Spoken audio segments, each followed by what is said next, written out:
овој ден на празникот на сите македонски светители, заедно да служиме, да сослужуваме членовите на Светиот архиерејски синод на Македонската православна црква.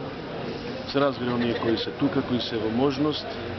Еве оваа година, според договорот, богослужевме во соборниот храм на Преспанско-Пелагониската епархија, храмот Свети Димитрија овде во Битола. Како што и веќе рековме, празникот е востановен.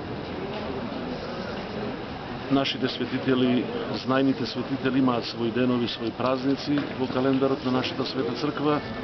Меѓутоа има и светители кои нам не ни се познати, а Бог ги удостоен со светителски ореол и со признание. Еве и во нивна чест празнуваме на овој ден, првата недела во октомври, празник што е востановен и во спомен на Вториот црковен народен собор, одржан 1958 година во Охрид, историски собор на кој е возобновена Охридската архиепископска Македонската православна црква. Тогаш е избран и блаженопокоениот Доситеј за прв поглавар со титула архиепископ Охридски, македонски, митрополит Скопски. Ваше блаженство,